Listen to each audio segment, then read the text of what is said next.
Pois bem, eu quero então agora convidar a todos vocês a abrirem comigo a palavra de Deus no livro de Levítico, no capítulo 23. Levítico, capítulo de número 23.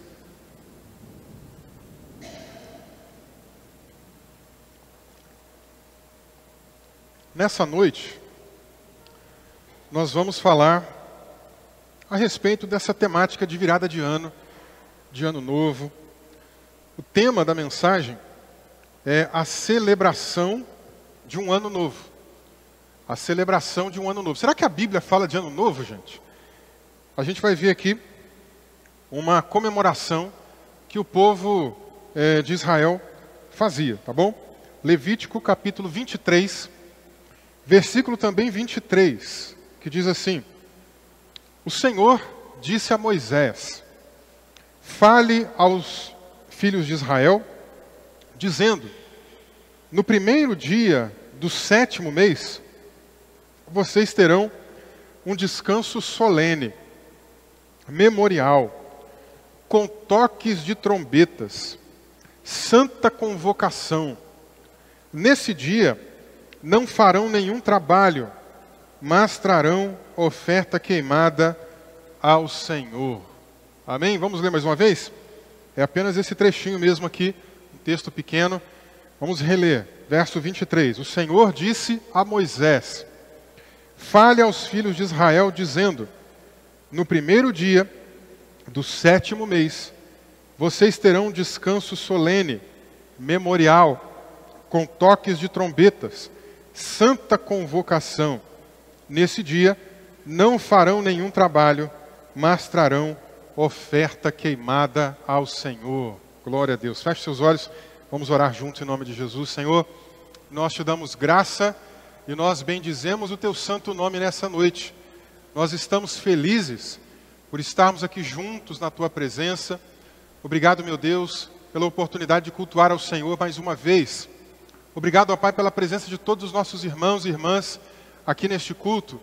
Que nós possamos, ó Pai, meditar nesse texto que foi lido, que possamos trazer também algum aprendizado para a nossa vida e que possamos, ó Pai, também colocar em prática aquilo que o Senhor há de nos ensinar.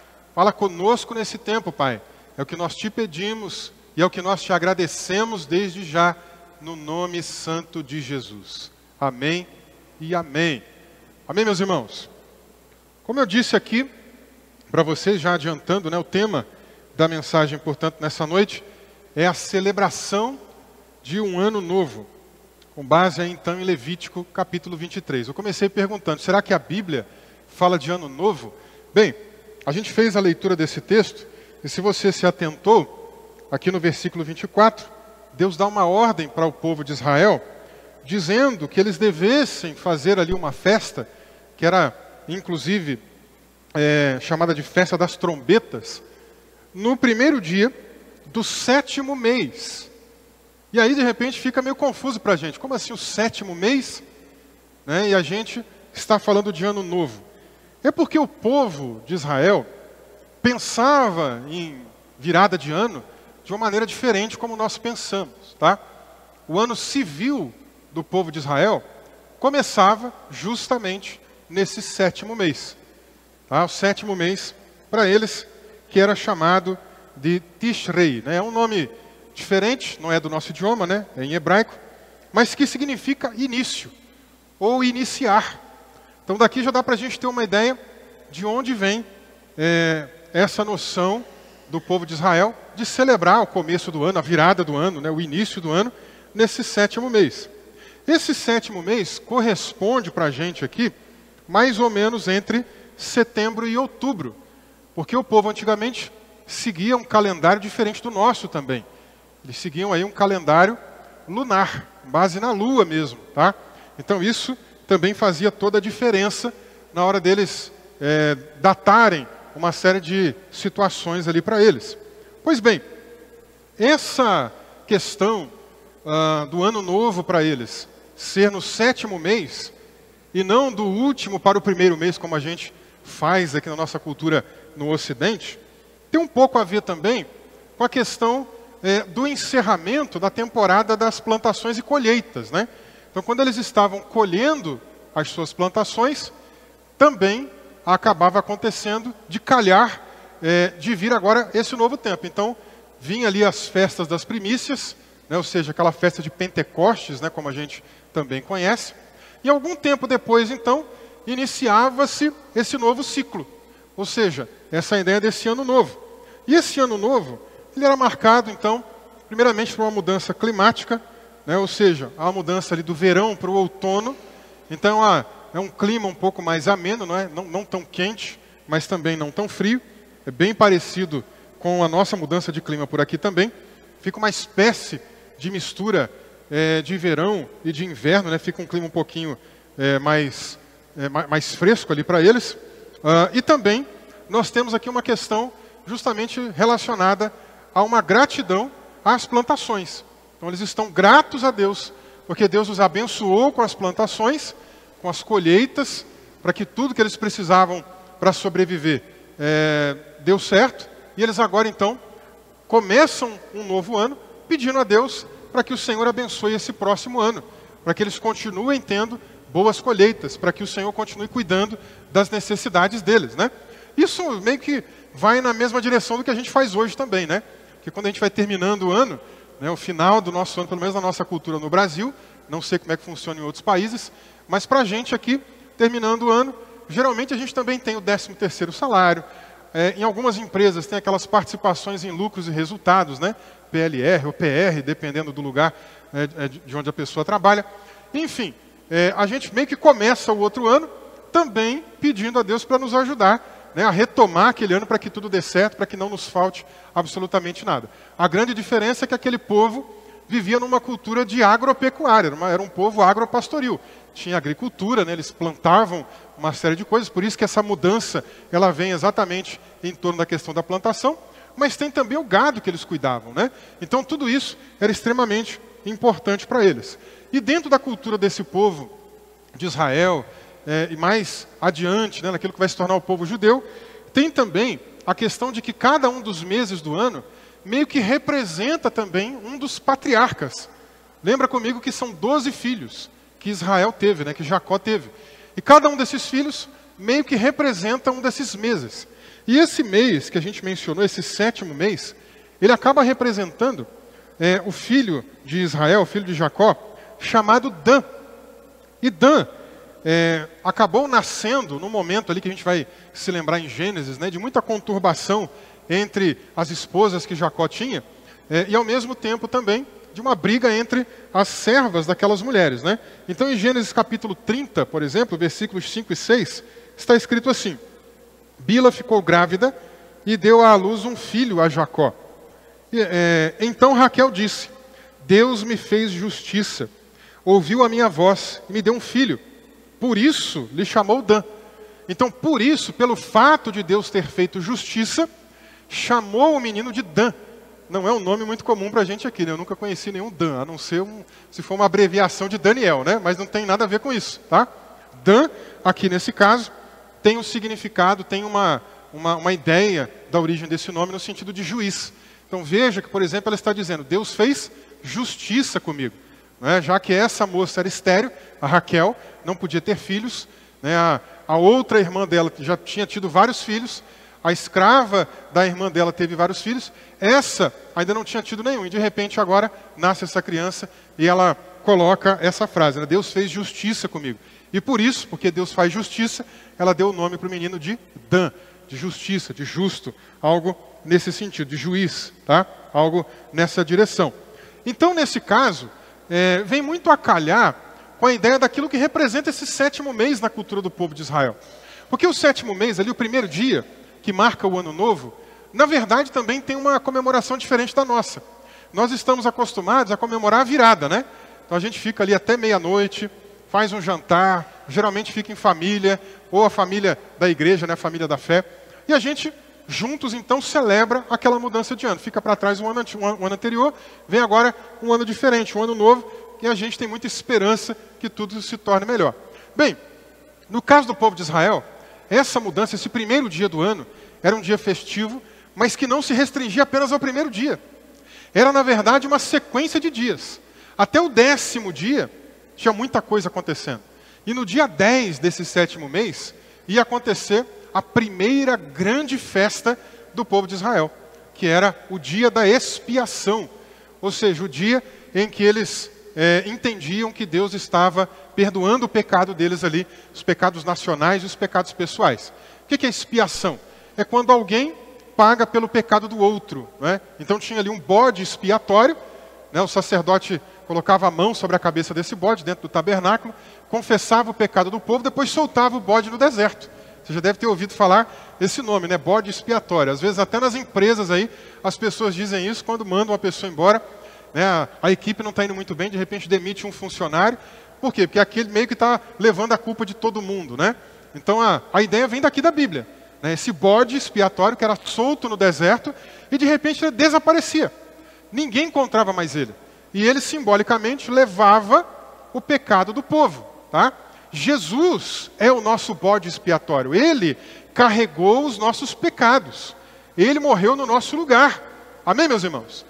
Assim como também, além de soltar esse bode, tinha também um outro animal que era sacrificado lá naquele espaço, também para cumprir esse propósito de expiação. Tá? Então eles levavam a culpa do povo. Então esses 10 dias de virada do ano, esses 10 primeiros dias, eram 10 dias muito importantes para aquele povo.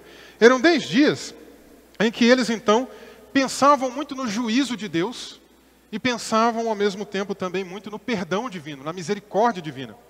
Veja comigo então como é que essa virada de ano para eles era muito importante. Era uma maneira de relembrar como é que foi o ano anterior, onde eu falhei, onde eu pisei na bola, onde eu errei, onde eu posso melhorar, o que eu cometi que desagradou a Deus, né? O que eu posso fazer de diferente agora nesse próximo ano. Então são 10 dias de muita reflexão, de muito pensamento, né? De colocar realmente a mente e o coração no Senhor para pensar no ano que vai ser melhor, né? Pensando aqui na cultura desse povo, tá bom? Então nesse caso, nós estamos falando de um período muito amplo, de um período muito grande, de um período que realmente fazia a preparação para que chegasse aí o dia da expiação. Um pouquinho mais para frente do texto que a gente fez a leitura, aqui em Levítico capítulo 23 mesmo, lá no versículo 26, vai estabelecer as ordens, né? Ou seja, a lei de Deus, sobre como deveria funcionar o dia da expiação. Eu não vou ler tudo, só vou ler aqui os versículos 26 e 27, para você conferir comigo que realmente 10 dias depois, né, que o ano virava, marcava-se aqui então o dia da expiação. Olha só o que diz aí Levítico 23, versos 26 e 27. O Senhor disse ainda a Moisés: mas aos 10 dias deste 7º mês será o dia da expiação. Então virou o ano, mês 7, primeiro dia, ano novo. 10º dia desse mês, desse 7º mês, era o dia da expiação. Mas eu não quero falar do dia da expiação. Eu quero falar sobre esse dia de ano novo. Eu quero que a gente aprenda um pouquinho de algumas expectativas que esse povo tinha, de algumas coisas que faziam parte da vida deles, e que a gente pode tirar lição para a nossa vida. Nós não estamos mais debaixo dessa lei, nós não temos que comemorar a festa dos tabernáculos, tá? Quando virar o ano agora, nós não vamos comemorar isso. A gente não vai estar junto aqui terça-feira, de terça para quarta, para tocar chofar, para tocar trombeta, não é nada disso. Mas tem alguns elementos aqui que são úteis, que são importantes, para que a gente também tire alguns aprendizados e possa ter as melhores expectativas possíveis com relação ao ano novo, né? Eu vou reler o texto para você captar comigo. O texto é pequenininho, né? Levítico 23, verso 23 também. O Senhor disse a Moisés: fala aos filhos de Israel, dizendo: no primeiro dia do 7º mês vocês terão o quê? Primeiramente, um descanso solene. Nós vamos ver que são 5 coisas que Deus estabelecia nessa virada de ano para eles. Primeira coisa, então, descanso solene. Vamos continuar lendo, você já vai ter aqui a resposta para quais são as outras 4. Segunda coisa, memorial. Terceira coisa, com toques de trombetas. Quarta coisa, santa convocação. E quinta coisa, nesse dia não farão nenhum trabalho, mas trarão oferta queimada ao Senhor. Era um tempo também de ofertar ao Senhor. 5 coisas que Deus esperava de postura daqueles homens e mulheres do povo de Deus naquele tempo. Vamos falar de cada uma dessas questões então. A primeira coisa que nós podemos destacar aqui então é o aspecto do descanso solene. A primeira coisa que Deus queria que o povo fizesse nessa virada de ano era um descanso solene. Gente, descansar é muito bom, né? Trabalhar também é muito bom, né? Vamos falar a verdade, ficar à toa também é algo muito ruim, né? Quando você fica ali muito tempo parado em casa, né, de férias, ou porque precisou se afastar, alguma coisa do tipo, a gente sabe que é bem ruim, né? A gente não gosta, a gente gosta de estar nativo, fazendo algo. Mas descansar também, depois de uma jornada dura de trabalho, faz bem para nós. É importante para o corpo, é importante para a mente e é importante para o espírito também, né? Porque nós somos seres integrais. Então o descanso acaba nos ajudando. Aliás, um dos grandes erros que algumas pessoas têm cometido nos dias de hoje é voltar ao Antigo Testamento e pegar ali o mandamento do sábado. Lembra-te do dia de sábado para santificá-lo, em Êxodo capítulo 20, e achar que nós ainda estamos debaixo da guarda de um dia específico da semana. Como se a gente precisasse pegar o dia do sábado, né, hoje é domingo, como se ontem, sábado, a gente não pudesse fazer absolutamente nada. E tivesse que ficar apenas quieto em casa, né, e seguir como se fosse um descanso. Na verdade, o mandamento do sábado, irmãos, é um mandamento de princípio. Deus não está preso a um único dia da semana, né? Será que se a gente pegar um dia da semana e adorar a Deus somente naquele dia, Deus vai ficar feliz com a gente? É claro que não. Se você se relaciona com uma pessoa, porque nós estamos falando de uma relação com Deus. Se você se relaciona com uma pessoa, e essa pessoa, você só se relaciona com ela uma vez na semana, só uma vez na semana você procura para conversar, só uma vez na semana você procura para bater papo, só uma vez na semana você procura para, sei lá, jantar fora, fazer alguma coisa. Vai ser um relacionamento saudável? É claro que não. A gente precisa, mesmo à distância, né, quem trabalha, às vezes fora, alguma coisa do tipo, precisa de um telefonema, precisa bater um papo. A gente não pode resumir uma relação simplesmente a um dia da semana. Isso não existe. Então a mesma coisa se aplica no reino de Deus, se aplica no campo espiritual. Não é um único dia da semana que Deus quer da gente. Na verdade, o mandamento do sábado é um princípio, como eu disse aqui para vocês, né, e um princípio relacionado à adoração e ao descanso, duplamente. A palavra sábado, em hebraico, Shabá, tem a ver com a ideia de descanso. Então veja, é como se Deus estivesse dizendo, lembrem-se do dia de descanso, ou do dia do descanso. Para quê? Para ficar de pernas para o ar? Para ficar com a perna cruzadinha em cima do sofá, assistindo televisão? Não, meus irmãos. O dia de sábado, o dia do descanso, era um dia em que as pessoas deveriam guardar também para celebrar ao Senhor. Então, lembra-te do dia de sábado para santificá-lo. Ou seja, era um dia separado, era um dia de culto. Então, as pessoas se juntavam naquele dia também. Nós não temos hoje, na tradição cristã, é muito importante dizer isso, um dia também que a gente deva fazer o mesmo, tá? Não existe essa coisa de guardar o domingo, ok? Eu sei que tem outros pastores que não vão ficar muito felizes, talvez, se assistirem essa pregação. Porque tem muita gente que fica dizendo, você tem que guardar o domingo é o dia do Senhor, domingo você não pode fazer nada. Não, você pode fazer, não tem problema nenhum. Agora, a questão é, como nós nos reunimos publicamente no domingo, é saudável ficar saindo por aí, batendo perna, ir para shopping, fazer isso, fazer aquilo? Geralmente não, porque você vai chegar cansado em casa. Você não vai ter energia para chegar aqui no culto. Você vai ficar no culto aqui bocejando. Você vai ficar no culto dando pescada, né? Vai ficar dando aquelas dormidas. Você vai ficar no culto pensando na sua cama. E não vai ter o melhor proveito possível. Por isso que eu disse para você que o descanso, ele é muito bom, não apenas para o corpo. O descanso é muito bom para a mente. Na minha época, quando eu estava terminando o doutorado, gente, agora 2022, foram 4 anos muito pesados, de muita pesquisa, de muita leitura, de muita escrita. Foi um tempo muito corrido. E eu lembro que no finalzinho de 2022, com muito trabalho pela frente, eu estava prestes a dar ali uma estafa, né, um burnout. Eu digo para vocês, eu pegava meu notebook, começava a digitar, não conseguia me concentrar. E prestes já a chegar ali no tempo de defesa da minha tese. A minha defesa foi no mês de agosto, eu tinha que terminar a minha escrita até julho de 2022, né, só para vocês terem ideia. E, gente, mais ou menos ali em maio, abril, eu não conseguia. Eu colocava o computador, tentava digitar, tentava ler alguma coisa, não conseguia. Me dava um pouco de ansiedade, assim, meu coração trepidava mais forte, né? Eu falei, gente, isso aqui não é normal, eu nunca tive isso. Mas eu entendi na hora, eu já sei o que é isso aqui. Isso aqui é um princípio de burnout, eu tenho que tomar cuidado. E parei. E quem me conhece sabe que eu estou domingo a domingo fazendo muita coisa, né? E a gente sabe que não é saudável, tem que parar mesmo. Então eu falei, eu vou parar. Parei, fiquei ali algumas semanas sem fazer absolutamente nada de trabalho intelectual como eu fazia. Ficava assistindo uma série, um filme, para descansar a cabeça. Depois daquele período, gente, aí sim, a coisa voltou ao normal, mas eu percebi que, opa, eu tenho que tomar cuidado. Não só eu, como todos nós, né? Então veja, o descanso, ele é bom para o seu corpo, ele é bom para a sua mente, mas ele também é útil, ele é muito importante para o seu espírito. Você vem para o culto, super cansado, chega aqui depois de ter feito um monte de coisa no domingo, você não vai render do mesmo jeito. A sua espiritualidade não vai ser a mesma coisa. Vai estar os irmãos tudo gritando, glória a Deus, aleluia, e você conectado com outra coisa, pensando em outro lugar, em outro momento, em outra situação. Então o descanso é importante para nós. Deus quer um dia da semana da gente? Não. Nunca quis, nem na antiga nem na nova aliança. Na antiga aliança, lembra-te pelo menos desse dia, né? Mas na nova aliança, irmãos, tudo, Ele quer o tempo todo da gente. Não tem um único dia em especial. Jesus conversa com a mulher samaritana, Ele diz para ela, eis que o dia está chegando, e a hora vem, e já veio, em que os verdadeiros adoradores adorarão ao Pai em espírito e em verdade. O que Ele estava dizendo para ela, não é nesse lugar, não é no outro lugar, é em qualquer lugar que a gente estiver.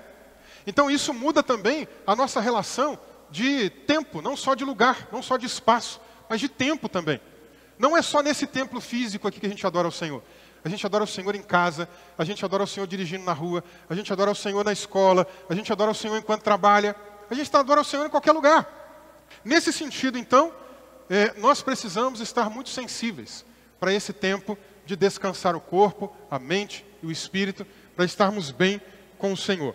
No domingo aí, como nós acabamos tendo, por cultura, ter o nosso culto público principal, geralmente é o dia que a maioria das pessoas não trabalha, então tira esse tempinho para dar uma descansada, tira esse tempinho para também, quem sabe, dar uma cochilada depois do almoço, aí você vem para cá, revigorado, firme, pronto para poder dar uns bons glórias e uns bons aleluias bem alto aí para a glória do Senhor. Amém, meus irmãos? Por que nós não guardamos o sábado, por que nós não guardamos o domingo? Bem, guardar naquele tempo envolvia a ideia de você não poder fazer absolutamente nada. Alguém aqui no domingo dá uma varridinha em casa? Alguém aqui no domingo lava uma louça? Alguém aqui no domingo prepara comida? Pois se você faz isso, se fosse aos moldes de guardar o sábado, você estaria quebrando aquilo que seria guardar o sábado. Você teria que fazer tudo um dia antes, para depois, no outro dia, você realmente não poder precisar fazer nada. E olha que coisa, né? A gente não poderia, nem mesmo, preste atenção nisso, hein? Se a gente tivesse que guardar sábado, ou tivesse que guardar domingo, como eu vejo alguns pastores falando por aí. Se a gente tivesse que guardar domingo, a gente não poderia nem sequer almoçar fora. Você não poderia nem ir comer no restaurante, porque tem alguém trabalhando lá. Então você ia pagar, inclusive, a comida naquele dia, não poderia. Tá? Então tem uma série de coisas que você seria levado a transgredir com relação à guarda do sábado. Então não existe guarda do sábado, guarda do domingo para a gente mais na nova aliança. Mas existe o princípio do descanso. E nesse dia, então, primeiro dia do ano, Deus está dizendo, é um tipo de sábado, é como se fosse um semi-sábado. Não é o dia do sábado, mas é um dia que vocês têm que descansar. Mas descansar para quê? Não é descansar para ficar de perna para o alto. Não é descansar para ficar à toa em casa. É descansar para também buscar ao Senhor. Esse primeiro dia do ano deveria ser um dia de reflexão. Eu posso até estar deitado.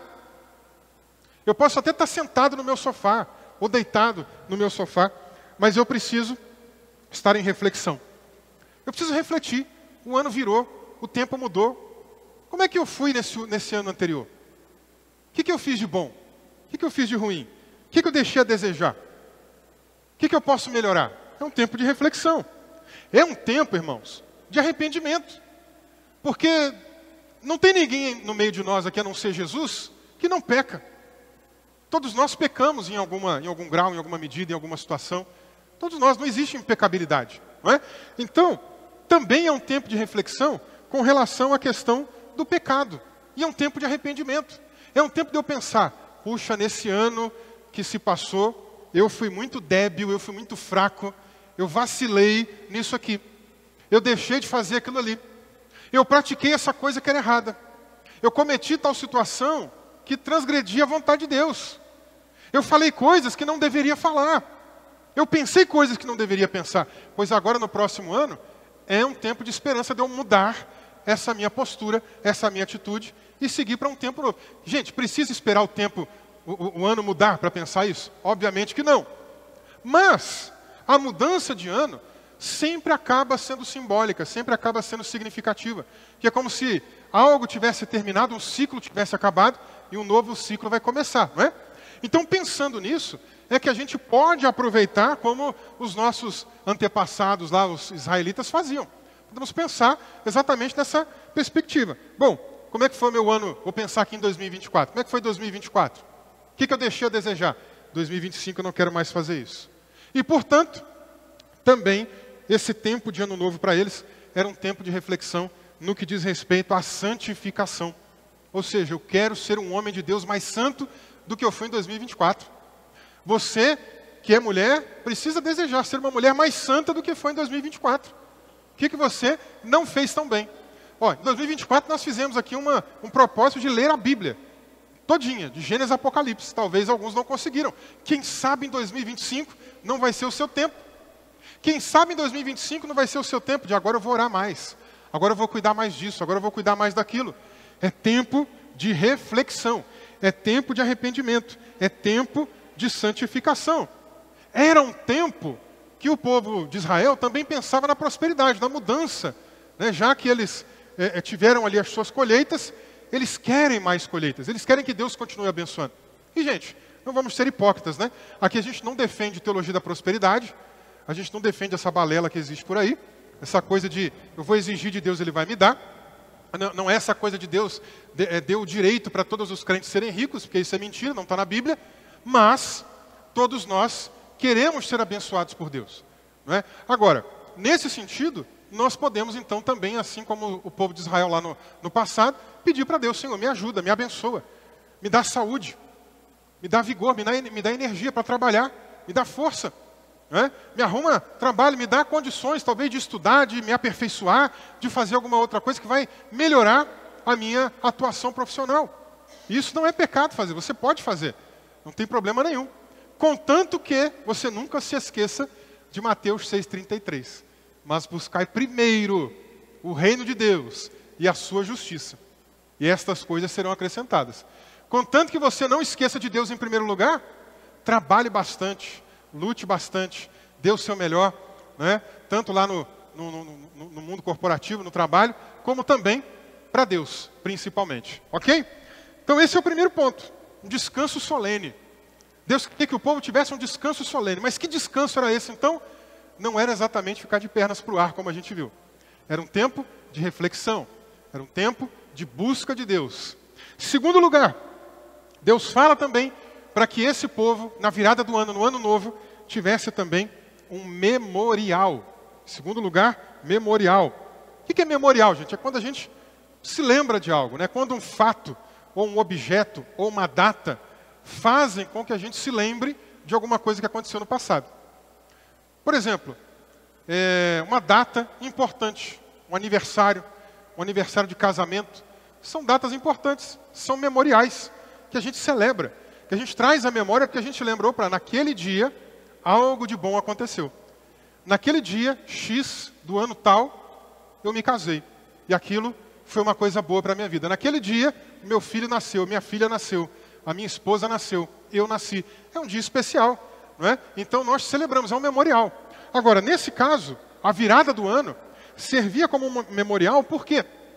Porque era um tempo, como a gente viu aqui, de reflexão, e eles precisavam então se lembrar sempre da importância dos patriarcas, da importância de como a nação deles surgiu, de como o povo de Israel nasceu. O povo de Israel nasceu a partir da eleição de Deus de algumas pessoas que vão dar origem a essa nação. Que pessoas são essas? Por exemplo, Abraão, Isaac, Jacó, alguns dos patriarcas mais importantes. Não é? Então eles traziam à memória também a figura dessas pessoas. Servia como memória, servia como memorial, para que eles se lembrassem dos seus descendentes. Então no nosso ano novo, nós não vamos ficar lembrando do Abraão, de Isaac, de Jacó, né? Que a gente não é judeu. mas nós vamos lembrar de alguém que mudou não somente a nossa vida, mas mudou a história da humanidade, ao ponto do calendário ser dividido em antes e depois dele. Então a gente precisa, no ano novo, numa virada de ano, se lembrar de Jesus. Jesus mudou a minha vida, mudou a sua. Antes de Jesus eu era um ser repugnante, briguento, mau. Depois de Jesus, muita coisa mudou na minha vida. Depois de Jesus, nova criação. Então nós não podemos deixar de nos lembrarmos de Jesus Cristo. Virada do ano, sem Jesus, não tem como, gente. A gente precisa sempre trazer a memória. Teve agora o Natal, virou uma data comercial, como a gente falou, né, na semana passada. Mas Ano Novo também se tornou uma data comercial. E não só uma data comercial, se tornou até mesmo uma data mística para muitas pessoas. Tem gente que fala assim, não, vai mudar o ano, então eu vou me vestir de branco. Porque o branco representa a paz, eu quero muita paz no ano que vem. Gente, não adianta nada a pessoa vestir de branco e continuar atazanando a vida do outro. Não adianta nada a pessoa vestir de branco e continuar com o seu temperamento colérico, brigando com os outros sem razão. Não adianta a pessoa pensar, vou vestir de amarelo, para chegar no ano que vem eu ter muita riqueza, ter dinheiro. E ela ser preguiçosa e não trabalhar. Não vai adiantar, não adianta ela vestir de verde. Porque tem gente que acredita que o verde traz esperança, e ela mesma ser a pessoa mais pessimista desse mundo. Então, simplesmente não adianta nada disso. O que adianta é a gente pensar, vamos virar de ano, mas vamos virar de ano pensando em Jesus Cristo. Ele é a minha paz, porque Ele é a paz de Deus, que excede todo entendimento humano. Ele é o príncipe da paz. Esse Jesus é o dono do ouro, é o dono da prata, é o dono de tudo. Toda a terra pertence a Ele. Aliás, um teólogo lá da Holanda, agora recente do século XX, chamado Abraham Kuyper, chegava a dizer assim, não há 1 milímetro quadrado, não há 1 centímetro quadrado que Jesus não possa dizer, é meu. Tudo é dele, irmãos. Então, se eu quero prosperidade, se eu quero uma vida mais próspera no ano que vem, quero trabalhar. Mas é Ele que vai me dar forças. É Ele que vai me abençoar. É Ele que vai abrir porta onde ninguém pode abrir. E é Ele que também fecha a porta onde ninguém pode fechar. Amém? E se eu quero pensar em esperança, a minha esperança é somente Jesus. Não tem outra pessoa, não tem outro alguém, não tem outra coisa. Não é um emprego que me dá esperança, não é simplesmente a minha conta bancária que me dá esperança, não é absolutamente nada do que existe nessa terra que vai me dar esperança. É apenas Jesus que pode trazer esperança para a minha vida. Então, se eu quiser virar o ano bem, eu tenho que trazer Jesus para a minha vida. Eu tenho que trazer Jesus para a minha virada. Eu tenho que trazer Jesus para o meu ano, amém? Aí a coisa funciona. Veja, aqueles homens então, aquele pessoal trazia, né, em memória essas pessoas aí que nós mencionamos, né, os patriarcas. Porque isso fazia com que eles se lembrassem também do fato de que Deus é um Deus que promete e cumpre. Isso é muito bonito, gente. Nosso Deus é um Deus que não é como o homem, diz lá no livro de Números, né? Para que se arrependa. Não é como filho do homem, para que minta. Não é por quê? Porque nós humanos, a gente hoje pode estar muito empolgado, e a gente pode bater nas costas de alguém e dizer assim, eu vou te ajudar, eu estou contigo, eu vou te dar isso, eu vou fazer aquilo por você. Quantas pessoas que já não te frustraram, hein? Quantas pessoas te prometeram talvez um emprego, disseram assim, não, está garantido, pode vir aqui, na virada do ano que vem, que vai mudar tudo, eu vou te dar o trabalho, pode me procurar. De repente, a pessoa desaparece, a porta de emprego não abre, e você fica frustrado. Quantas pessoas que já não pisaram na bola com a gente? Mas aqui é diferente. Aqui nós estamos diante de um Deus que disse para Abraão, Abraão, sai da tua terra, da tua parentela, e vai para uma terra que eu vou te mostrar. E lá nessa terra eu vou fazer de você pai de multidões, pai de uma grande nação. Lá nessa terra, eu vou fazer por meio de você com que todas as famílias da terra sejam abençoadas. E o que é que foi acontecendo? Deus foi cumprindo as suas promessas na vida de Abraão. Chegou Isaac, seu filho, Jacó, seu filho, as promessas foram reiteradas, foram confirmadas. Quando Moisés libertou o povo de Israel, o que é que nasceu? A nação de Israel, que Deus havia prometido lá atrás. Nós não estamos diante de um Deus que mente. Nós não estamos diante de um Deus que muda de opinião, gente. Nós não estamos diante de um Deus que hoje diz para você uma coisa, amanhã diz outra. É ruim quando a gente encontra pessoas assim, né? Nesse ano que vem, eu vou trabalhar um pouquinho com a gente aqui algumas questões de temperamento. Tem um dos temperamentos, né, que é muito impulsivo, tem essa tendência, sabe, de gente que até tem boa vontade, mas na hora do calor, na hora do impulso, essa pessoa vem para você e fala, vou te ajudar, estou contigo, vamos. Aí quando você vai procurar no outro dia, a pessoa já esqueceu, já esfriou, né? E já não vai fazer muito mais do que ela falou ou nada do que ela falou, né? É o temperamento sanguíneo. Mas a gente vai falar mais sobre isso nesse ano que vem. A gente vai conhecer melhor um pouco mais sobre essas questões para nos ajudar a melhorar as nossas relações, né? Então veja, Deus não é assim. Deus não muda. Se Deus diz para você que vai fazer, né? Então esse memorial é importante. Em Apocalipse capítulo 21, versículo 5, Jesus se levanta do trono e diz assim, estou fazendo novas todas as coisas. Ali o apóstolo João tem uma visão da Nova Jerusalém, né? Aí Jesus levanta do trono e diz essas palavras. Meus irmãos, até hoje, ele continua fazendo novas todas as coisas. Tem histórias que chegaram aqui para a gente destruídas. Tem histórias de vida que chegaram aqui para a gente desiludidas. O que Jesus fez? Fez novas todas as coisas. Teve gente que chegou aqui, ou em outros lugares, em outras igrejas, que chegou completamente destruído, entregue para as drogas, entregue para o crime, entregue para um monte de coisas. Mas o que Jesus Cristo fez? Fez novas todas as coisas. Eu tenho um amigo lá em São João del Rei, interior de Minas Gerais, que foi viciado em crack. Se você tivesse conhecido esse meu amigo lá atrás, gente, ele ficou mais cego que o meu dedo, minguado, viciado em crack. Jesus tirou ele das drogas. Hoje o rapaz é forte, é lutador de jiu-jitsu. Você olha para ele e fala, não acredito que esse rapaz um dia foi viciado em droga. Porque Jesus faz novas todas as coisas. E é o mesmo que continua fazendo ainda hoje. Não sei como foi 2024, mas 2025 pode ser melhor.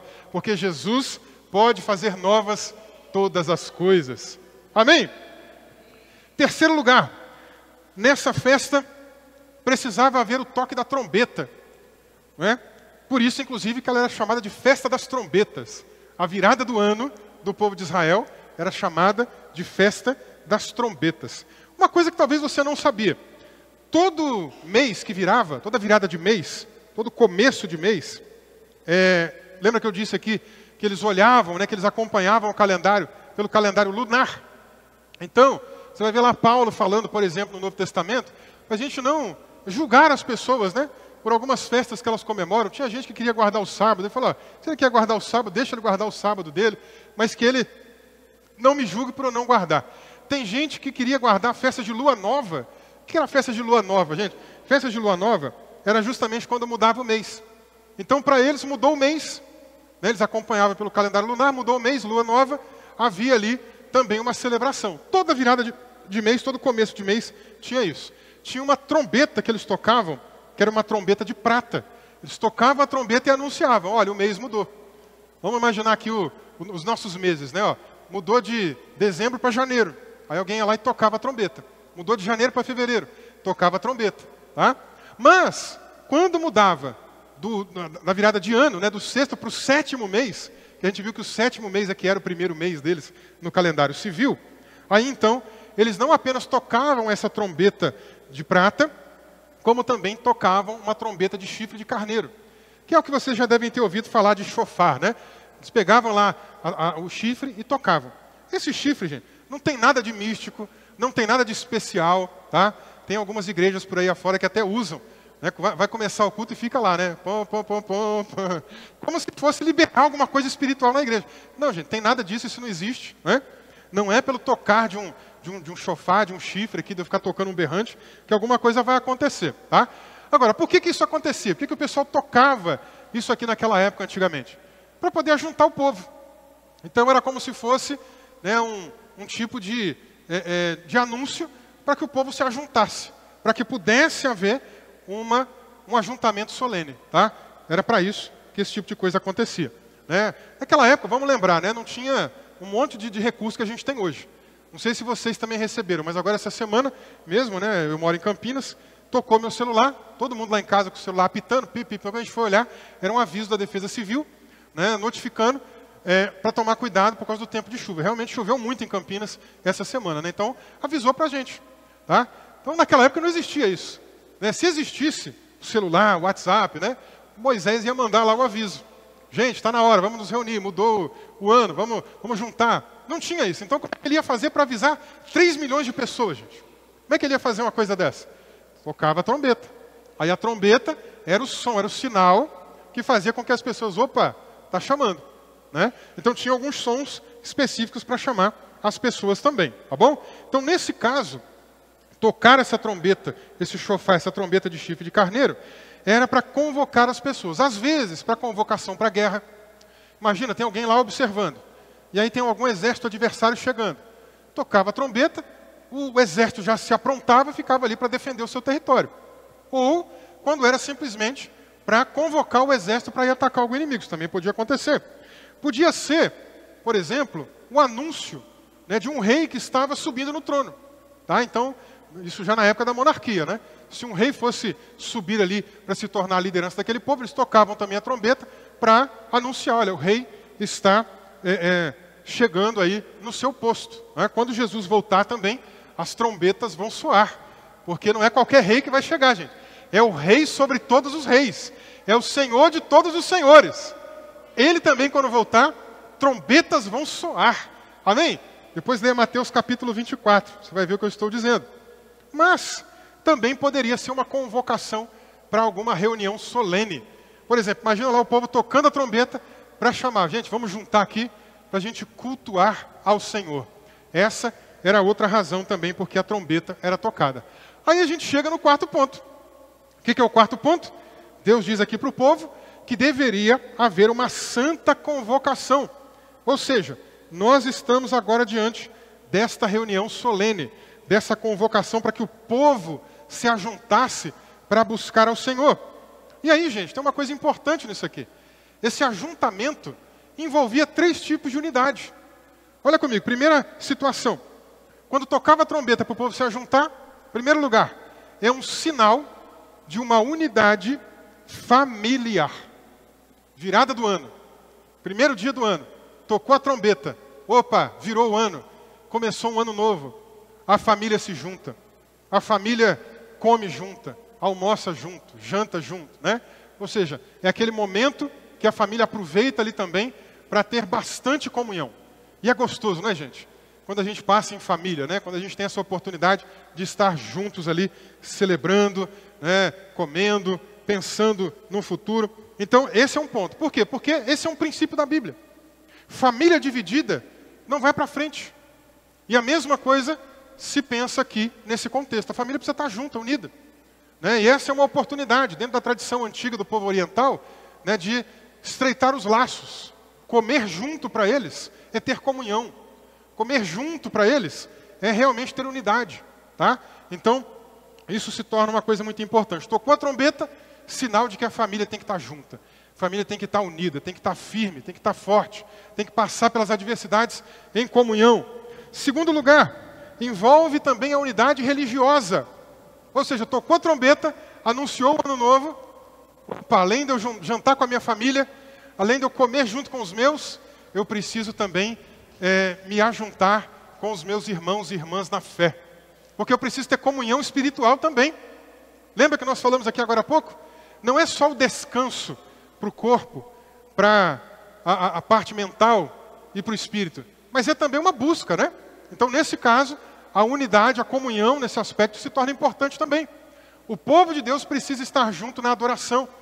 Quando a gente vê um faltando, vê o outro faltando, a gente precisa ter a sensibilidade de procurar esses irmãos e irmãs, procurar saber porque não veio, né? Ter realmente essa preocupação para que a gente possa estar juntos aqui nesse sentido, né? E isso se aplica ainda para hoje, gente.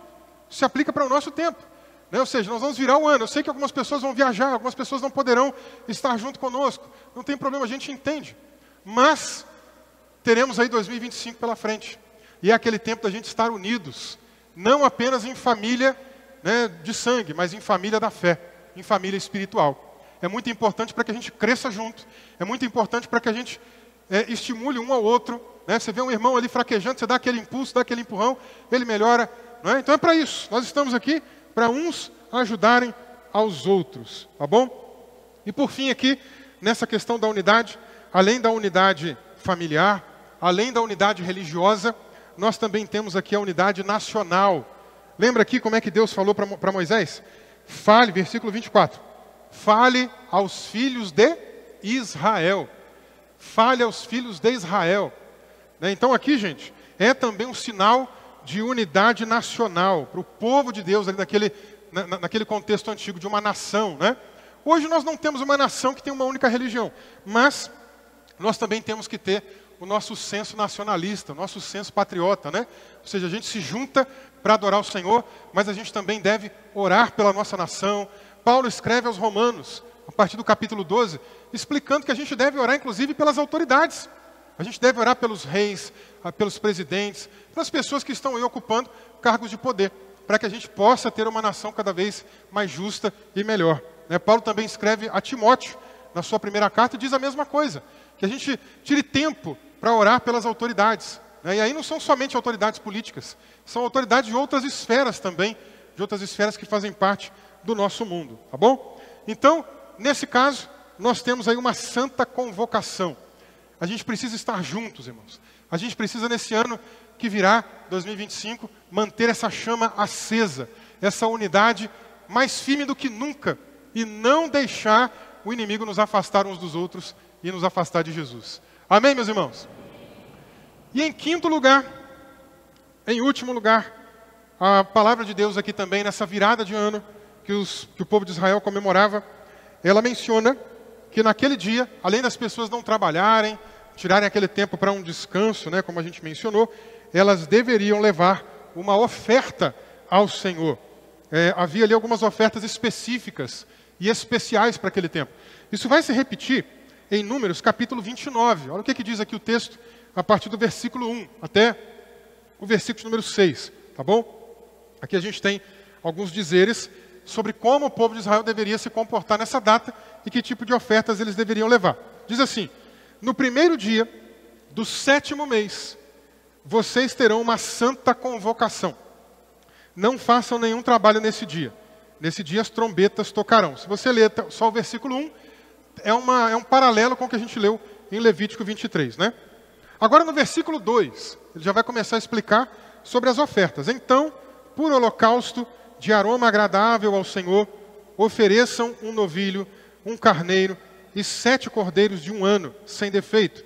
A correspondente oferta de cereais da melhor farinha, amassada com azeite, será de 6 litros para o novilho, 4 litros para o carneiro e 2 litros para cada um dos 7 cordeiros.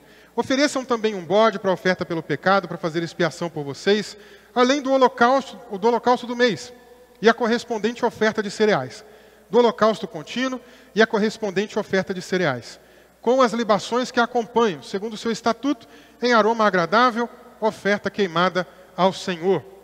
Então, tudo isso daqui acabava sendo importante para que eles levassem também naquele dia de virada do ano, para poder também entregar ao Senhor. Bom, nós vamos nos reunir terça-feira, né? Todos os nossos cultos a gente traz alguma oferta, a gente abre para que alguma coisa seja ofertada ao Senhor. E você pode também, nesse nosso culto de virada, trazer alguma coisa, né, para celebrar o Senhor. Mas o que nós precisamos entender é a motivação disso daqui. Deus pede para que o povo leve essas ofertas, irmãos, com que objetivo? Veja aqui, ele pede ao povo para levar tudo isso daqui, porque em primeiro lugar, demonstra gratidão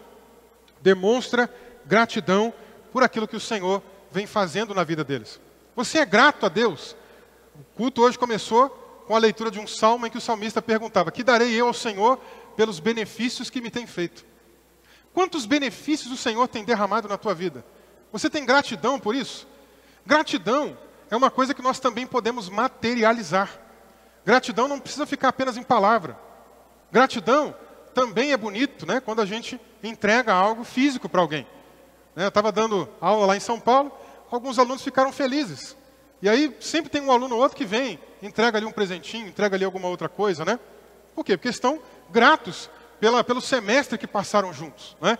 Aqui na igreja, de vez em quando isso acontece também, né? A gente fica grato um pela vida do outro, entrega um presente, uma lembrança, alguma coisa. Mas no que se diz respeito a Deus, eu não vou ter como trazer aqui um presente, né, específico, assim, material, para entregar. Então, como é que a gente oferta na casa de Deus nos dias de hoje? Realmente por meio dos nossos trabalhos, né? Ou seja, através da nossa atuação, dos dons e talentos que Ele tem derramado sobre nós, mas também por meio da nossa vida financeira. Então, aquilo que o Senhor tem abençoado na sua vida, você pode e deve, por gratidão.